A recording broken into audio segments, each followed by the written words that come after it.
Hey guys, welcome back to the Xicana Boxing Podcast. Now this week we have quite a few things to talk about, from Gary Russell Jr.'s most bizarre, corny way of calling out Leo Santa Cruz to Canelo and David Faitelson from ESPN in Mexico going back and forth on Twitter, to social media and all boxing analysts reacting to Andy Ruiz simply enjoying his time at a Chivas game in Guadalajara, Mexico, to Dmitry Bivol announcing his fight in October, and of course this weekend's pay-per-view card from the Staples Center in LA. So let's get started, shall we?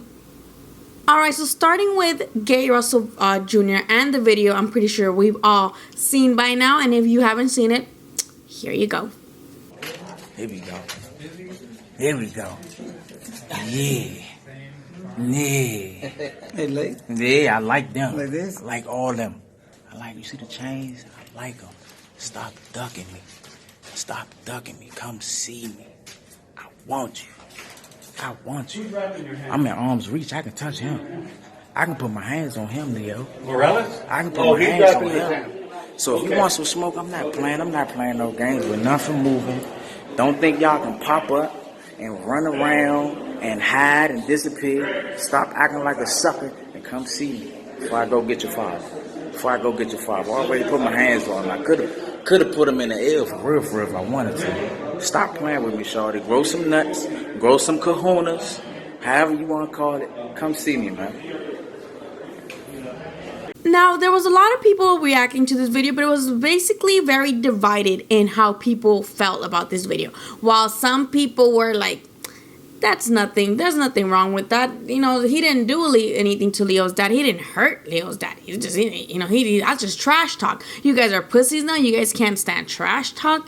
Now, a lot of people, including myself, were pretty outraged at the way that Gary Russell Jr. would go on about calling out Leo Santa Cruz. And that's because, as I've said before plenty of times, and I'm pretty sure I've mentioned it on this podcast, Leo Santa Cruz and Gary Russell Jr. have both fought for PBC for a while now. So both of these guys are from PBC. Both of these guys have the same weight class. Both of these guys have belts. Why they haven't fought each other is beyond me, and I'm pretty sure is beyond every other fucking boxing fan in the world. Now, the way that Gary Russell not only went up to Leo's dad when Leo's dad, didn't know what the fuck was going on, and through some reports that I saw on Twitter, apparently Leo's dad thought he was Rico Ramos, which was...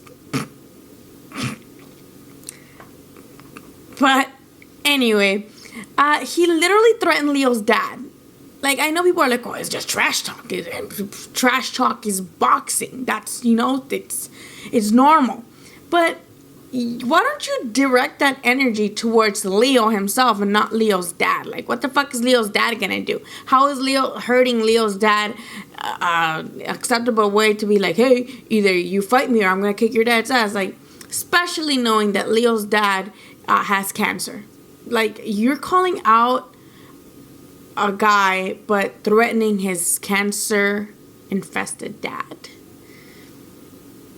That ain't it, Chief. That ain't it. But I know a lot of people are like, pussy, it's boxing. He didn't threaten nobody, but he did. He threatened him. If I was Leo, I'd be like, oh, you want to fight? Okay, I'm going to show up to your gym and we're going to fucking settle this. No gloves. I'll whoop your ass. And I would still pay to see that. But Gary Russell Jr., out of pocket. I don't know what his PR team is thinking now that he did that, because, again, it's corny.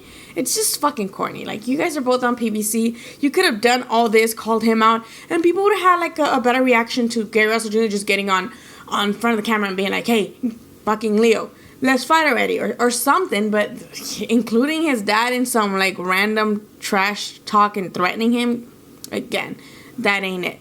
But let's move on now. Another thing that has the internet kind of outraged today is Dmitry Bivol. Dmitry Bivol actually is fighting in the undercard for Usyk versus Spung.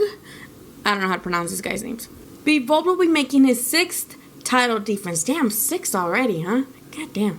His 6th title defense against Lenny Castillo, who is from the Dominican Republic. And while Lenny Castillo does have 20 victories, 2 losses, and 1 draw, he has never been previously knocked out before, which I'm pretty sure Dmitry Bivol will take care of that. He'll pop his little knockout cherry.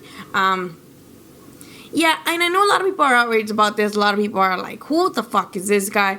Why is Dmitry Bivol fighting this random who's not even top 10, maybe not even obviously top 20 ranked? Like, who is this guy?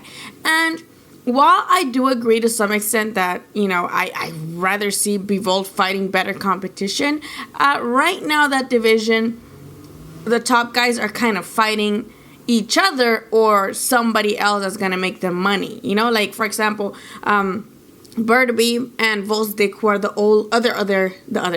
other title holders, they're actually fighting each other, as we know, and that same month in October. And Kovalev, who just fought Yard, is going to fight Canelo, and I'm pretty sure Kovalev wouldn't fight Dmitry Bivol immediately after his performance against Yard, but he'll do it with Canelo because, hey, it's payday, Now, who else could he have fought? Marcus Brown just fought Jean Pascal, and that just happened, so they're not going to be fresh to fight again. Maybe David Alvarez, who fought Kovalev in February, maybe him. Who else? I mean, I know there's a bunch of people at 175, but he would have gotten bitched at either way. Right now, I guess he can do that because all the other top guys are, I guess, I don't know, fighting each other. So he has to wait. He's in an awkward position. However, I just hope from this he actually gets unification because, goddamn, this is his 6th title defense. How about an actual unification next? Hopefully with either Benavidez or Volsdik, whoever wins. And even the loser, who cares? I mean, he's got another title shot against, fucking Bivol now. If you lose your title with one another, maybe you can get it with, Bivol. Or if Kovalev beats Canelo, which, most people don't think he will, maybe Kovalev can get another title at light heavyweight by beating Bivol. Or maybe Bivol can just retire Kovalev once and for good. But let's just hope that after this one, he gets some really good fights. Because, we need some good fights. Now, to a clip that sent people just talking all this shit, here you go. Mira nada más Andy en su preparación para la pelea, doctor. Bueno, se necesitan calorías, ¿no? Carbohidratos. ¿Pero tantas? O sea, pelea en un peso muy bravo, ¿de qué quieres? O Está sea, bien alimentado. ¿Tú eres un nutriólogo, Dios? Es correcto, Saguito. No, con razón. And man, people were really going in on Andy, man. People were like, oh my God, Joshua's out here getting ready. Joshua's been getting ready since the rematch was announced, since before the rematch was announced. Anthony Joshua was out here getting ready for Andy and getting ready to make those adjustments. But meanwhile, Andy's eating tacos. Andy's having a 30th birthday party. How dare he get a party? He should be training, right? Like people are going apeshit, so it wasn't any different when they released a video of Andy, who's right now training in Guadalajara, Mexico, was enjoying himself at a Chivas game in Jalisco and eating I don't know what it was. To me, it looked like tacos, but it might have been something else. People were going crazy, and it's, to me, the biggest difference that's happened with Andy, besides the money, is that now he's in the public eye, so he's going to be more prone to being scrutinized by boxing fans, I'm pretty sure prior to the first sorry, why do I always burp on the podcast? I'm sorry. Prior to the first AJ fight, which, again, he only had a couple of weeks to prepare for to begin with, I'm pretty sure those were his habits anyway, I know he wants to be quicker. I know they're trying to implement certain things to get better, because of course he can get better, but also there's that mentality of it in that broke, don't fix it. Of course there's things that he can improve on, but he already has a style that is going to give Joshua problems regardless. But again, if he could do that to Joshua with a very minor training camp and last minute, and I'm pretty sure he's been doing this. He's been eating. These are heavyweight guys. You don't need to watch their weight. And it's crazy how this narrative came about Andy not, being proud that you don't need to have a great physique, or you don't have to necessarily be this poster boy of fitness to be a champion. Yet that's the same thing people are calling him out for now, because he's eating and he's doing this and he's doing that. And it's like, he's training hard. Can you let the man eat something nice at the fucking soccer game? Like, I don't understand what the fucking outrage is. I really don't. But, you know, I know that if he were to lose the rematch against Joshua, that would be the main thing people would definitely focus on, because people are going to say that specifically. You know, instead of him training and going back to, you know, to just training for a rematch to secure his legacy or secure the history he made, no, he was out eating fucking, you know, stadium food, or he was out eating tacos and jarritos, you know, like, people are going to be talking shit. So I just hope that Andy doesn't let that shit get to him and just does what he usually does. Because, again, he did that shit against Joshua the first fight, and I'm pretty sure he was eating tacos just as much. Okay? So, let me know what you think in the comments. You think Andy should stop eating so much? Or do you think, like, who cares? Like, as long as he's getting that quickness in his hand speed still, you know, the combinations, if he's still, you know, moving his head a little bit more, right? That's what should matter, but I digress. And now, speaking of social media outrage still, we move on to Canelo versus David Faitelson. Now, if you don't know who David Faitelson is, he is a commentator for ESPN in Mexico. Now, Faitelson used to be this fat-ass dude, and I hate to say it like that, but he used to be this fat-ass dude, but he was still talking a lot of shit. Like, he would talk a lot of shit. And basically what he's most known for is for that, for talking shit and always basically just being kind of a dick, you know, like, especially to players or athletes that are popular at the moment. He'll definitely egg them on and just, again, talk shit. So basically what makes him more famous, though, is I don't know, when was this, 2000, I don't know, I'm gonna put the video here and I'm just gonna shut the fuck up. Equipos se dirigieron a los vestidores donde una bronca se desató. Cuauhtémoc fue el primero en meterse al vestidor de las Águilas. Él fue uno de los principales generadores de esta pelea. Faitelson y el equipo de TV Azteca se encontraban grabando lo que sucedió después de ver lo que pasaba en los vestidores, pero pasó lo esperado y lo inesperado a la vez. De repente, de una pequeña y estrecha ventana, salió el feroz puño de un dromedario con sed de venganza, de un verdadero guerrero azteca, del Kamisama de Cuapa, del comandante azul crema Mr. Cuauhmello White de Notrepito II. Así es. Con una puntería tan exacta, impactó el ya de por sí demacrado rostro de Faitelson con sus nudillos. Un impacto que el oriundo de Israel jamás supo de dónde vino. Así fue como sus 160 kilogramos de manteca cayeron al suelo del pirata para retirarse posteriormente el cuerpo del comentarista a emergencias. Después de unos meses, ese impacto le restó. So what you're seeing in the video, or what you saw in the video, is Cuauhtémoc Blanco, who used to be in America, in the Mexican club team America. And back then, just like Canelo is now, he was the target for David Faitelson's hate, for his constant commentary, negative commentary. And instead of just not doing shit about it, Cuauhtémoc, as you saw in the video, popped him. You know, he fucking punched him. And of course, a lot of people are like, that's cowardly. Like, how are you gonna do that to a reporter, especially behind his back? Like, you didn't even give him a warning. You couldn't be a man to go up to him, to go up to his face and punch him. No, you had to do it hiding. But as much as I don't condone violence, especially not against journalists, because, hey, I'm a journalist. I would not want somebody to pop me in the mouth. You know, I wouldn't want that. But there are some cases where, I don't want to say people deserve it, but maybe it teaches them a lesson to shut the fuck up for once and not let their own bias or dislike for somebody be the reason why they're talking so much shit, you know?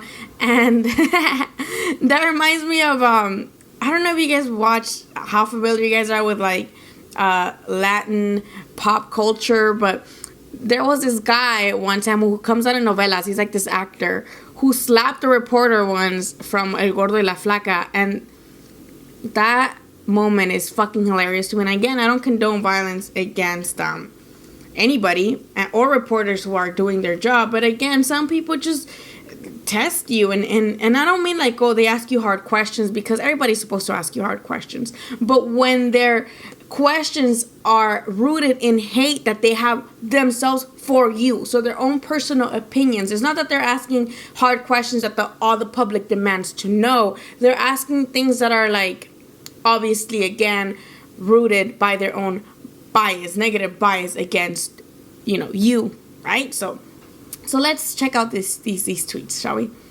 So yesterday, David Faitelson tweeted, ¿Por qué el Canelo Alvarez no quiso la tercera pelea con Gennady Golovkin? Es simple, por miedo, which translates to, why did Canelo Alvarez not want a third fight with Triple G? Simply because he's scared. To which Canelo replied, but, very kind of, not jokingly, but very, I guess, lightheartedly in a way, he replied, Nada más la mía te cabe, cabrón. Which is honestly, if you don't speak Spanish, it's really hard to translate because the exact translation would be, only mine fits you, asshole.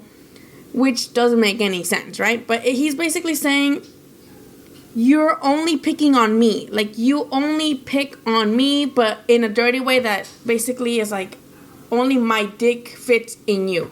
That's what it translates to if I say it in a vulgar manner. But, basically, it's saying, why are you only criticizing me? And I'm going to just say this shit right now.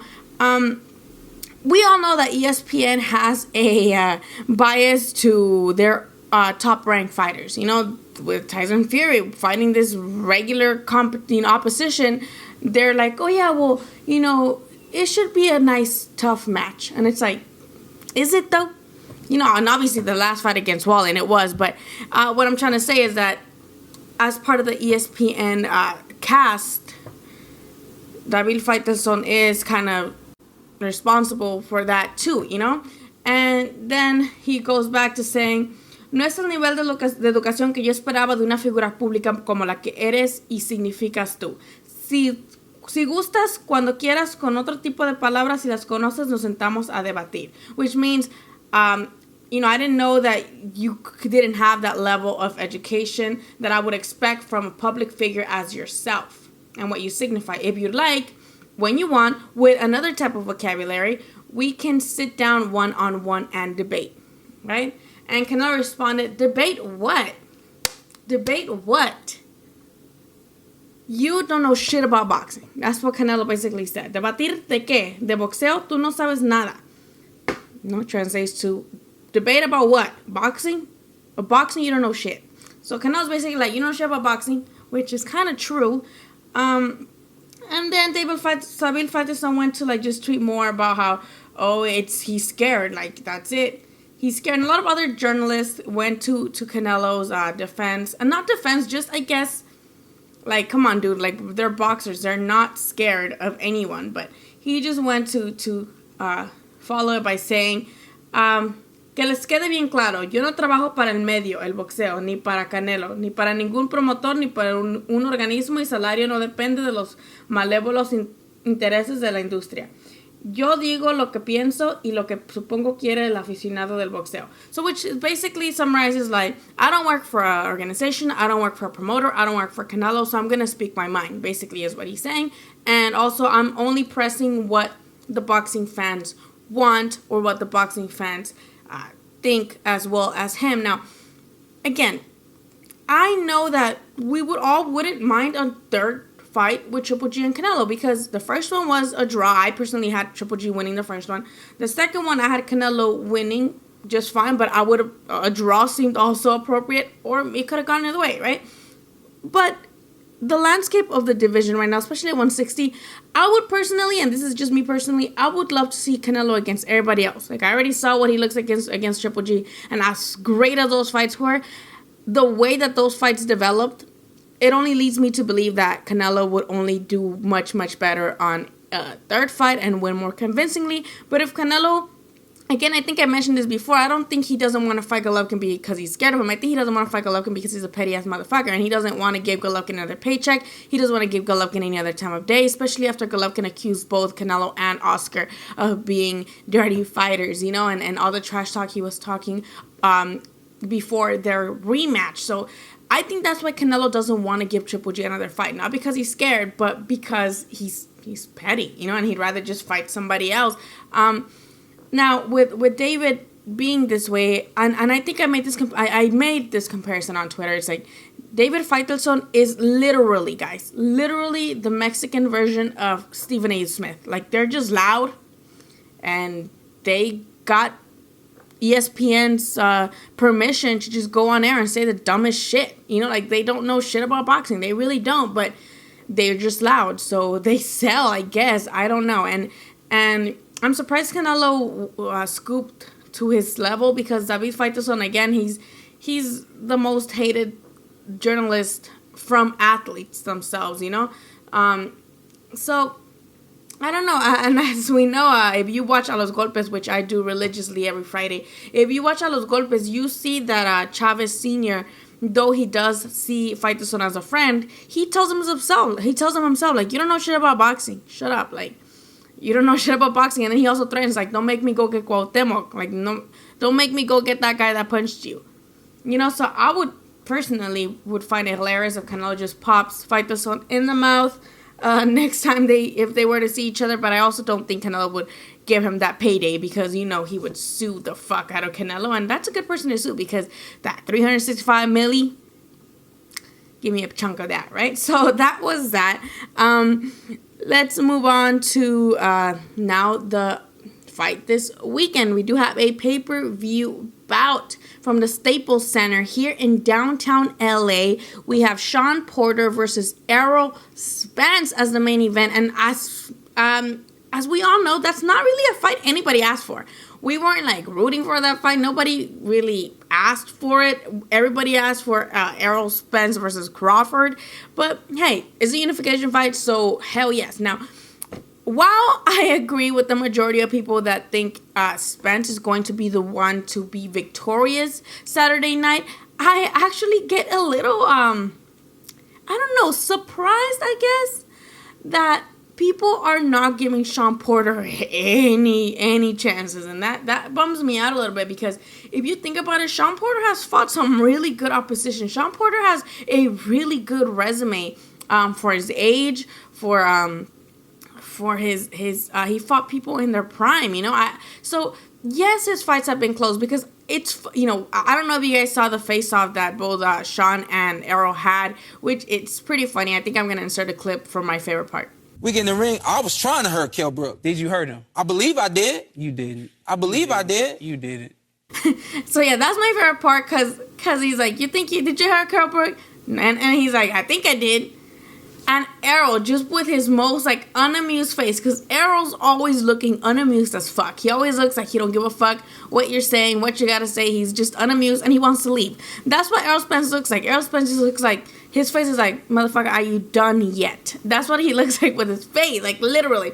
So I love how he's like, you didn't. Like, he was so fucked up, right? And maybe he's right. Maybe Sean Porter did not hurt Kell Brook, and maybe Sean Porter hasn't had the easiest times with his opponents, and even in the fights that he's been victorious in, it's cost him, right? Like, he's had to work hard for it. But in my opinion, in my simpleton, in my peasant opinion, I think that's what's gonna make this fight interesting. I think this is what makes Sean Porter such a good opponent for Errol Spence, in that he's had to have fought these hard battles in order to win. He's had to put everything out there, give it his all in order to win. Or even in the fights he's lost, he's never had a boring fight. And I know the reason why people, I think, are shrugging him off is because of his last performance against Yordenis Ugas. Because, of course, I think we all think Ugas defeated Sean Porter, but I do also think that Sean Porter that night, I'm sorry, my little setup here is ghetto as fuck. What was I saying? Oh yeah, I think that Sean Porter was trying to, like, I guess, and this is again my opinion, you can tell me I don't know shit about boxing in the comments below, but to me, it seems like in that fight, Sean Porter was somehow trying to prove that he could box too, or that he could be a technical fighter too, and I don't know why, but the fight that really impressed me about Sean, one of my favorite Sean fight, and it's not Thurman, like, because that fight was really good too, but it was against Danny Garcia, because that fight, I thought Danny Garcia was going to win, and I was expecting Sean to just be the aggressive, elbows and headbutt guy, because like I said, I think I said this in many other podcasts before, he fights like this with his hands like this, and he puts his head under the other fighter's chin, and he's aggressive, borderline dirty, I don't want to call him dirty because it's like aggressive tactics that don't get too like called on by the refs, but it works, it's effective, aggressive, come forward action that he does, right? So I was expecting him to just be reckless, to be a reckless Sean Porter against Danny Garcia, and he didn't. He actually played it really smart, and he had the best, best percentage of. It wasn't half and half. It was he was aggressive when he needed to be, and he was smart when he needed to be, depending on what Danny Garcia was bringing forward. And I really appreciated that performance by Sean Porter. I know a lot of people had it way closer than I did, but I had it 8-4 for Sean Porter. That's how good I saw Sean Porter look in that fight. Now, again, maybe maybe Spence just has had such a breeze with his opponent because of a power that his power, his body shots, how strong he is. But Sean Porter is also a very sturdy dude. He's sturdy, he's rugged. I don't think he's gonna go down that easy if he does end up going down. In my opinion, I might go to the scorecards because of how rugged Sean Porter is. If not, it would be a late stoppage for Spence's favor. But it just makes me sad how people just count Sean Porter out. And I remember when I interviewed Sean Porter and Kenny Porter for their fight against Danny Garcia, Kenny Porter told me, he's like, people count us out, and I don't know why. He's like, whatever Danny Garcia brings forward, Sean is going to have an answer, and he did. So I know, again, it's because of the Ugas fight, but let's give Sean some credit, guys. His resume is great. His resume is better than Errol's at 147.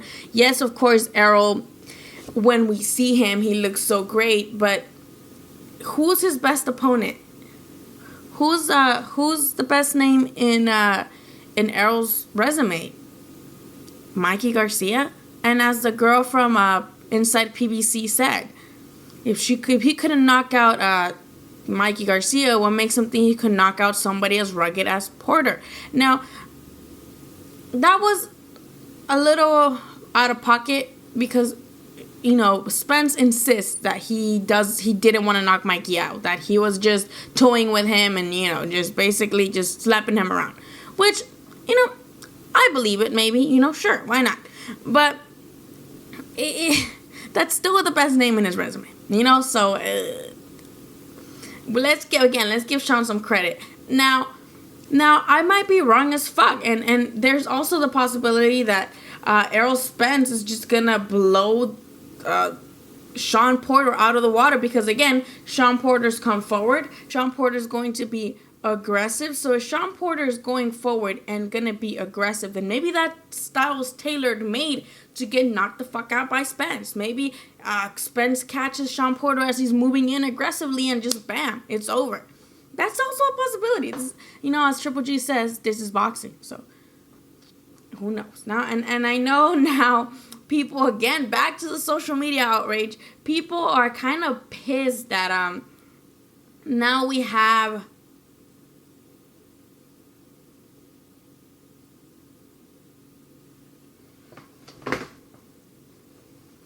people are kind of pissed, and now we have PBC and I guess trying to hint that Manny Pacquiao would want the winner of Sean Porter versus Spence. Some people are like, no more. We want Spence versus Crawford. Like, please listen to the boxing fans.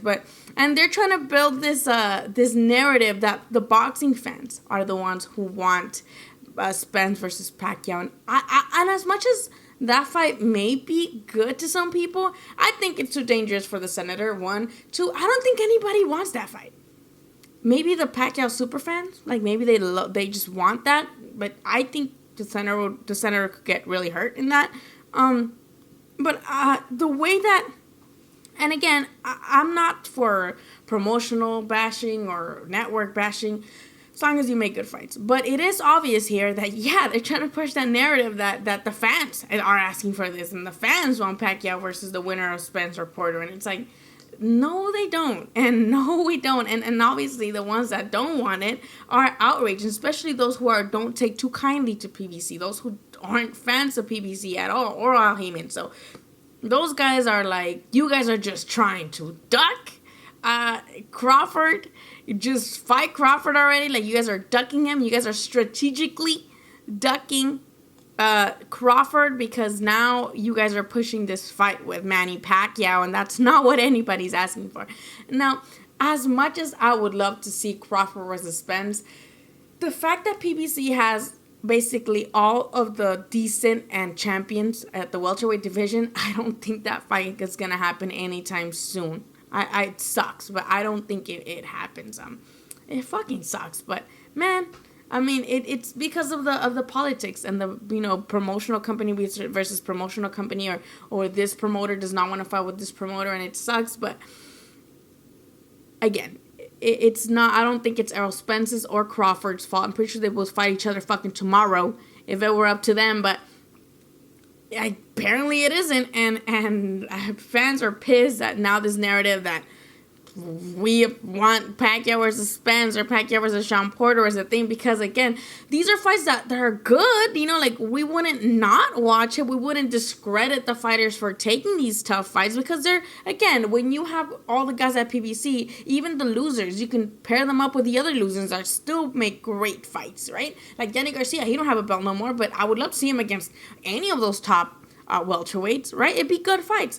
But again, it's nothing we really are asking for. So that's boxing. Let's move on to the undercards. As the co-main event, we have Anthony Dirrell versus David Bandera Roja Benavidez. Now, this is going to be a great fight. I had the chance, and I was lucky enough to get invited to one of David's training camp sessions by his dad. Had a chance to interview him, so if you want to see the interview, I will put a description. I'll put a link in the description, and you guys can watch it there. Obviously,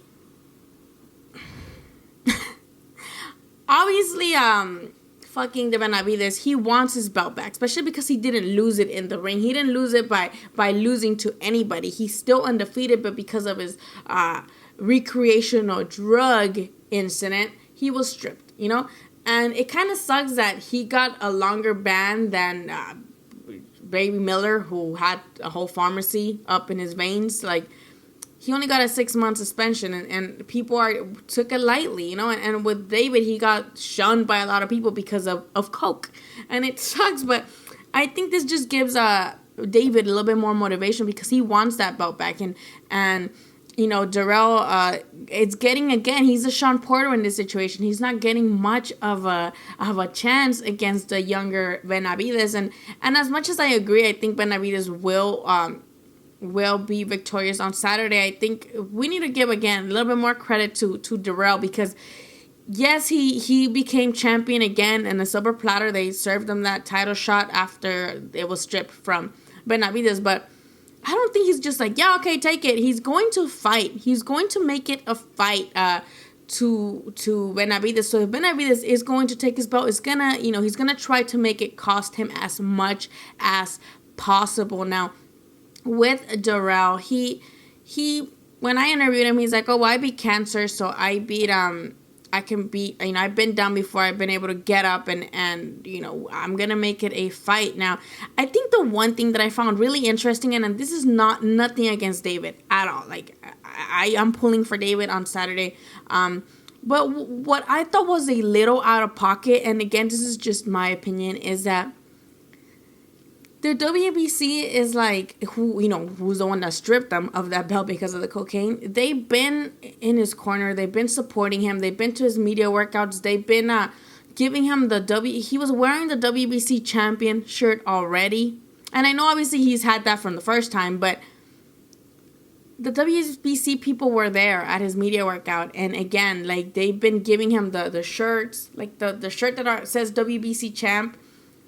So to me, that kind of tells me, like, damn, like even the WBC ain't even giving Durrell any chance against Benavidez, and it just made me feel a little like fucked up, you know, because I'm like, WBC, you're supposed to be an organization, you know, and supposed to be for whoever is going to be the winner, and yeah, support the winner, but right now, like, they're just supporting David, and it's like, again, he was wearing that shirt already at the workout, and I'm just like, he hasn't won yet. I'm not saying he's not going to win, but he hasn't won yet, and he's already wearing the WBC champion shirt, and I'm like, is the WBC, you know, that's all I'm going to say about that.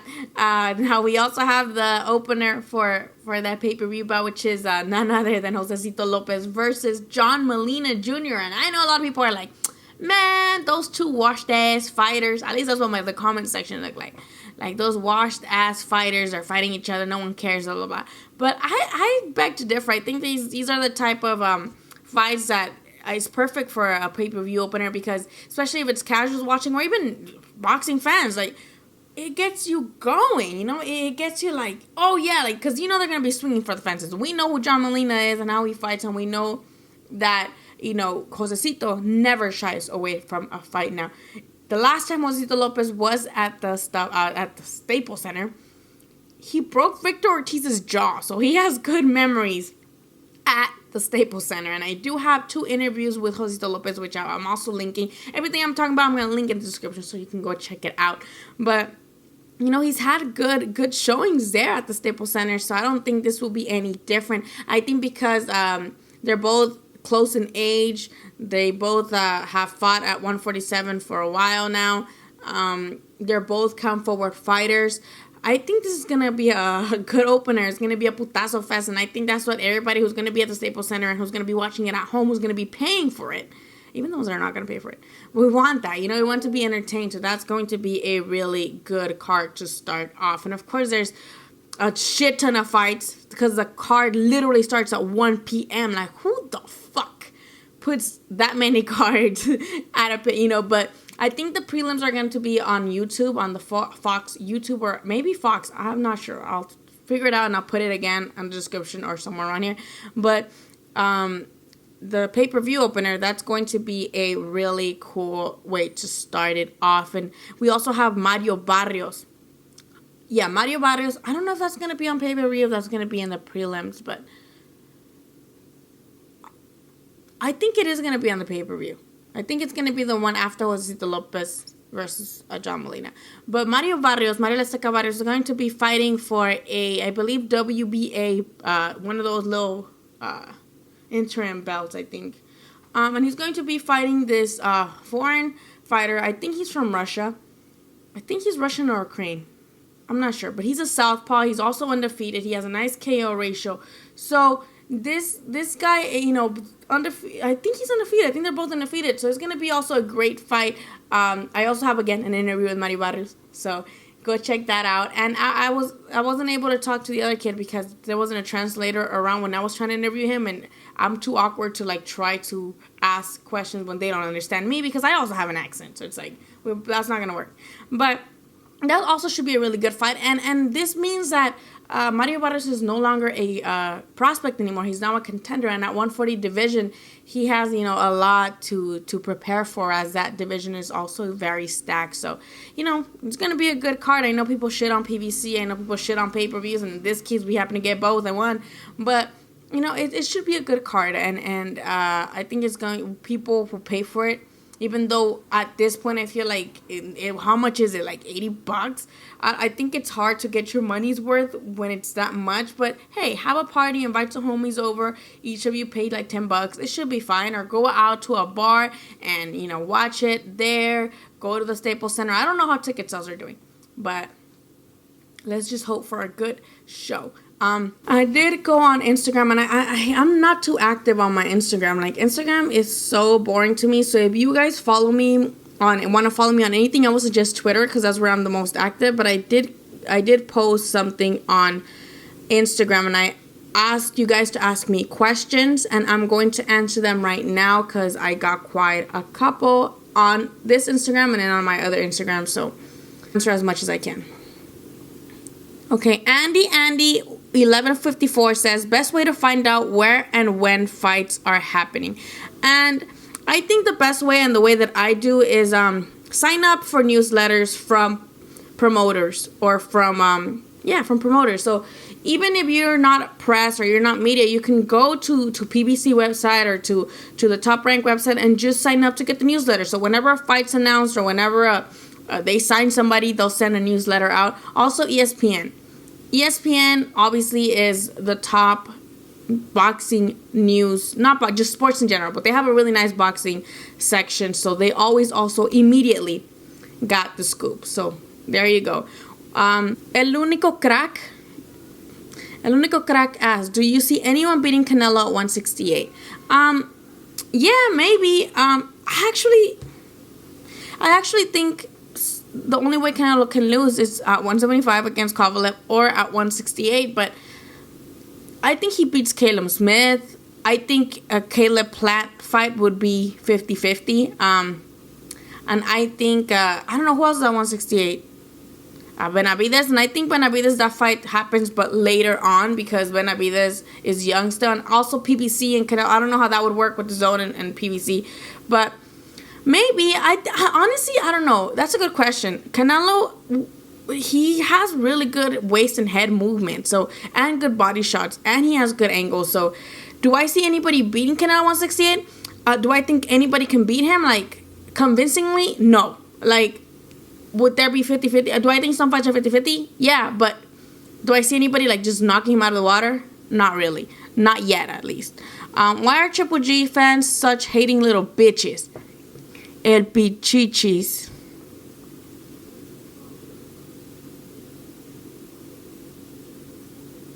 Well, I guess I'm gonna answer that as, I mean, when you're a fan base and you strongly believe your guy got robbed, like, you're gonna talk about it all the time, right? You're gonna be like, hey, don't ever bring up Canelo because we beat that guy and that's bullshit, right? And I think collectively most people thought that at least the first fight Triple G won, but it could have been a draw. I could see why it could be a draw, but I personally had Triple G winning. But I think what makes me the most sad about that is that Triple G himself is now saying, like, I don't want to talk about Canelo. Like, I want to move on from Canelo. No more Canelo. But his fans are still like, Canelo, Canelo, Canelo, Canelo. So I just wish Triple G told his own fans, like, can y'all shut the fuck up about Canelo already, because I'm trying to move on and you guys are not letting me. Mr. Alex Fernandez. And Alex Fernandez has a really cool podcast as well, the Too Legit Show, and he has his own interviews too. So if you guys want to go check out another cool boxing content and just sports in general, because I know he does cover football and basketball as well, check out Mr. Alex Fernandez's Too Legit Show. But is Plant versus Benavidez next? I would fucking love to see it, especially again because Caleb Plant and Benavidez, PBC, yeah, unification, right? Unification.